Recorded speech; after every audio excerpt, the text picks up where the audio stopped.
Would you say that you have chosen every single thing that you've ever experienced in your lifetime because you desired it? Well, I am going to propose that to you on this show that what you experience, you're experiencing it because you have desired it. Now, stick with me. I know this is going to rub some of you the wrong way. It rubbed me the wrong way the first many times I heard it. And eventually, when I came to accept this premise as true, it gave me a lot more power over what I experience in my life. And when I experience something that sucks or that I don't like, or people that trigger me, I have a much more philosophical way of looking at it. And one of the premises that I go back to all the time is I don't know what anything means or what anything is for. And if some of you are like me and you think you know what other people need or what other people should do, this next one is for you. I don't know what any other person needs or what is best for anybody else. And then I defer, but I know you do. But I know you do. And I'm talking to God, universe, spirit, whoever, right? It doesn't matter what you call it. So I've been studying this book called The Way of Mastery for probably, I don't even know, 20 years or so, 15 years, I don't know, a long time. And I reread it over and over. My copy is falling apart. It's coming out of the cover. It's highlighted in a zillion different colors. It's underlined. There are notations everywhere. And every time I read it with the new wisdom that I've acquired, I'm like, oh my gosh, I can't believe this. This is exactly what Dr. Joe Dispenza talks about. And so I'm bringing in all these other contexts and getting such deeper, richer meaning. And one of the things that I've done in my life is a transformational leadership program. And we deal with what they call 4 levels of responsibility. And the level that we invite the students to play at is I am responsible for everything. Now, it's a really big arena to play in. So if there's a tsunami across the globe, why did I create that? What was my purpose in creating it? What did I mean, because there's a purpose for everything. Or what did I do to create it? And not that you're blaming yourself or guilting or shaming. It's trying to find the deeper meaning of everything. And we're going to play at a smaller level tonight on this show. We're going to play with everything that I'm experiencing. It's because I desire it. And if I'm creating things over and over that I don't like or I don't think I like, what is the purpose? Why am I creating that? What must I be believing about myself, about life, about the world in order to keep creating these certain things that I keep experiencing? So the reason that you may want to take this on and at least play with it is if you don't like your life or what you're experiencing, how would you like to have complete control over it? How would you like to be the writer, the director, the producer, the actor in your own movie, rather than being at effect of somebody else, like, holding your puppet strings, right? So this is a really fun concept to play with. And I'm going to give you some questions that you get to ask yourself if you choose to play this game. And I invite you to choose, if you choose to play it as a game. Because why not? What else are you doing? If you keep experiencing Groundhog Day over and over and over, why not play with this concept that if you're experiencing it, you desire it? All right, so here's where I'm going to soften the blow a little bit. We've talked a lot on this show about the conscious mind and the subconscious mind. The conscious mind is everything that you are conscious, that you are aware of, everything you believe about yourself that you believe about yourself. So if I asked you, tell me a little bit about you, you would give me some characteristics, maybe some things you like, some things you don't like. Maybe you'd tell me that you're a man or a woman, a Republican or a Democrat. a mother, a sister, a daughter, a father, whatever it is. You might give me some identity words like that. To get into your unconscious mind, the easiest way that I've found is what are your beliefs, judgments about other people? Because those are really your secret beliefs that you hold about yourself.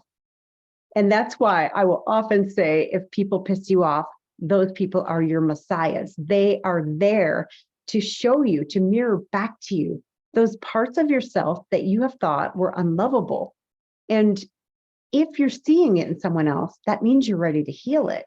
You're ready to reintegrate that piece. You're ready to bring it in and love it and say, there's nothing unacceptable about me. Nothing. Everything is welcome. And if you don't do that, you're going to keep projecting it out there and you're going to see it everywhere. Because what we focus on expands. Also, what we ignore, what we reject or resist will also persist. It will also show up all the time because your soul is committed to awakening. The quickest way to get to that place where you can actually wake up to the truth of who you are, that you are the creator of your life, that you are the one in charge of everything you experience, is to start watching your mind and play with it. Just notice, okay, what am I believing about the world, for example? What am I believing about life? Like, do you have these life isms, or the world is like this, or like the world is a beautiful and loving place, or the world is unsafe? Like, you get to choose, because whatever you say or whatever you believe, your subconscious mind is going to go to work to find evidence to support that. So that's one of the ways that you choose what you're experiencing. You choose the lens you look through. And I'm going to give you some questions so you can start really paying attention to what you're believing. And for me, if I watch what I desire, well, let me back up. So if I want to know what I'm desiring, I look at what I have. Like, what do I have currently? So do I have a partnership that I'm loving? Do I have great friendships? Do I have good relationships with my children? What does my bank account look like? What is my health like? All of these things are based on what I desire or what I believe I deserve, which is also what I desire at a subconscious level, if that makes sense. So I want to share with you a couple of things. The pathway to awakening is always, always retraining your mind. And like I said, you get to choose what you are telling your mind to focus on. Now, for me, this has been like certainly a lifelong journey, but keep coming back to love. Like, I desire to love others unconditionally. I desire to love myself unconditionally. I desire to see people through the eyes of God. So what I mean by that, I often will say it, I consider one of my greatest superpowers to be that of a divine mirror. And what I mean by that is, when I look at people, when I'm in my right mind, when I'm connected, right? I have the ability to see them as God sees them, like in their gifts, in their glory. And I don't see any of their shortcomings. And I can reflect it back to them. This is who you are. The rest of it is illusion. This is the truth of who you are. And when you do this enough, people will start to see themselves as you see them. Like in the reflection of your eyes, they'll see the way you're looking at them. They're like, oh my gosh. And they're going to have this glimmer of remembering, like, yes, that's who I am. That's right. That's the truth. Now, it might go away. It might stay. I don't know. It might poke a hole in their illusions of the world is unsafe or unloving. But when you go out in the world with an open heart, with the desire to love others, to love yourself, and to be the love of God, it is like dropping a pebble in a pond. And that pebble in the pond is going to produce those rings. And that's a reverberation or a vibration. It's a frequency that sets events in motion. And when you think a loving thought, it is immediately felt by whoever you're thinking it of or about. Or if it's like for the world immediately feels it. Immediately. I think about that, and I think about the times, in my life where I felt powerless or invisible or like I didn't matter. And I didn't know, I didn't remember at that time how much power that I really have, that I have the power to change somebody's life. I have the power to uplift someone. And so do you. And it starts with your thoughts, with retraining your mind to think only loving thoughts, which requires you to stalk your thoughts. So the moment you catch yourself thinking an unloving thought, you say, oh, I see I'm identifying with illusion. I forgive you. I forgive you, Karen. I forgive you. Now, what would you rather think? And when you think loving thoughts, guess how you feel? You're in love with life. Like you are unstoppable. You have so much energy, and somebody can cut you off and you're like, oh, you must be in a hurry, brother. Go. I love you. Mwah. Instead of, what else happens, right? In 3D life. And I really want to convey to you, there is no such thing as an idle thought. I mean, you've heard about frequency and vibration. Thoughts carry information that the universe is acting upon to create your reality. So every time you hold a thought or perception in your mind, it immediately generates your experience. And sometimes it interferes with other people's ripples, right? And you play roles for each other in your plays or whatever you're doing as the director. So those reverberations, they go so far beyond what we can see with our eyes. And it is by desire that we choose to relinquish the value that we place on these limited thoughts. So all right, so I'm going to give you an example from my life. For a very, very, very long time, since I was probably a teenager until I was in my 30s, maybe 40s, I had this thought, this belief that was so deeply ingrained that I was completely unlovable and completely worthless without a man in my life, without being in relationship with a man who loved me and adored me. Now, do you think that I created this in my life? Do you think that I created the situation where this played out over and over to validate that belief? Oh, absolutely. And the second that I felt like a man was disinterested in me, I would be finding a replacement because I could not bear the thought of being without a man, because what would that mean about me? In that paradigm, that would mean I didn't deserve to be alive. That's exactly where I went. So I made sure that didn't happen. And was I authentic? Was I myself? Or was I pretending to gain their approval and acceptance? Well, you can guess, right? So I was extremely inauthentic, and I used whatever I could.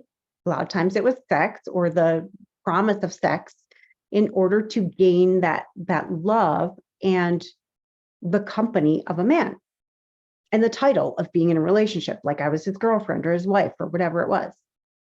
Now, we all have things like that. They might not be as extreme as that, but maybe you post on Instagram some sad stories so that people say, oh, poor you. And you get that validation that way, like you matter, poor you, and they validate your experience. And so you keep creating victim story after victim story. And if that's you, gosh, I've been there. I've been there. It doesn't mean that you're unlovable. It doesn't mean anything about you. It just means that is what you learned at some point will get you validation, will get you attention, will get you what's called in some circles imitation love. It's not the real thing, and it doesn't last. Because when you get that void that's temporarily filled by that imitation love, It just runs right out the bottom of your cup, and you need more and more and more to feel like you're enough. So when you desire to be the creator rather than the victim, to be at cause rather than effect, you can create whatever you want. So let's use the victim story situation as an example. What is it, if that's ever been you, what is it do you think you're getting out of that? So maybe attention, maybe validation, maybe love, maybe a feeling of being taken care of. Like I don't know, I'm just guessing. So how else can you get those needs met in a healthy way? How else? Could you tell a friend, wow, I feel like I really could use some attention right now. I feel myself wanting to create a victim story so people feel sorry for me. So would you have some time that we could have a deep connected conversation? Or maybe you just want a hug. Maybe you've forgotten the truth of who you are. That's one that I've used a lot, like on telephone calls. I'd be like, I've forgotten the truth of who I am. Could you please remind me? And people that speak my language will say, Karen, you are a holy child of God. You are precious and perfect. You are innocent. You are as you were created. You cannot do anything wrong. It's impossible. You are the Son of God. And that really supports me. So finding out, like, really getting honest with yourself. Like, what is it that I really want? What is it that I feel like I really need? Can I give that to myself? Because a lot of times you can. A lot of times it doesn't fill your cup when it comes from outside. And I realized that, with the man thing, I took myself on. I'm like, well, this isn't working. And I know it's not true, but I can't break the pattern. So I made a commitment. I'm like, okay, I'm not going to date for an entire year. Yes, I went from never being without a boyfriend to not dating for a year. And it actually turned out to be like 2 years without a boyfriend. I did like a few dates after the first year, but no boyfriend. And I didn't die. And guess what? I started to love my own company. I started to prefer my own company to that of shallow encounters with men that I didn't really like, right? Like, I'd much rather be with myself doing what I want to do than be with somebody and pretend to like what they want to do, which is what I was doing. So I invite you to take this on and really look, and I'm going to give you the questions in just a second. Like, what is it that I really desire? Because you are that power. Like, you were birthed from the mind of God. Like, you were a thought in God's mind that became a physical thing. You became a body, a soul, a person. And there's an exercise in this book that I mentioned in the beginning called The Way of Mastery. And it's called 5 Minutes as Christ. And I love this exercise. And you do it for 5 minutes every day. You can do it with your eyes open, your eyes closed. But what you basically do is you think, okay, if I were Christ, if I had all power under the sun, what would I do? What would I do? Would I clean up pollution? Would I go into hospitals and heal all the sick people? Would I stand on a mountaintop and say to, gather people, like tens of thousands of people, and say, you are as I am. You have all power under the sun. Recognize the truth. You are pure love. You are pure light. You are a creator. Like, what would you do? And you just play with it every day for just 5 minutes. And then if you want to increase it, you can. But I think that is our duty. That is what we're here for. We are here to awaken to our own power that's been given to us. And we're just like, oh, no, thanks, God, not me. Who am I? Who am I to accept that much power? No, not me. I couldn't possibly. Well, I'm here to call bullshit on that, because you are here for that. You are here to be powerful. There is a dharma, a purpose that only you can fill. You and only you. And the desire for that purpose has been put in your heart. And for me, it was speaking. Like I knew I was here to speak, to teach, to inspire, to shed light on certain subjects that people were not wanting to talk about. And I kept hiding that. I kept saying, who am I to speak? What do I have to offer? What wisdom do I have? And I made it all about me. And I realized it has nothing to do with me. It has to do with me allowing God to speak through me, allowing wisdom to just pour through. And whoever is meant to hear it will hear it. And I just get to trust that. And it has nothing to do with me. I am just a conduit. And you could be too. You could speak and have no idea what you said. That's me. Like after I'm like, what? I have no idea what I talked about. Like it's just coming through. And I'm not attached. I'm not attached to if you liked it or if you give me comments or likes, or I'm not attached to any of that. I promise. So here's the 3 questions that I promise. So when you sit with yourself and you look at what you have, what you've created, you get to ask, what thoughts are currently taking place in my mind? What thoughts are currently taking place in my mind? So when you think about that, like, okay, it might be resistant. Like, I don't like where I live. I don't like my spouse. I don't like my job. Okay, interesting. I'm going to give you something, my take on this. It's actually not my take, it's research. The subconscious mind and the universe do not hear any negative words.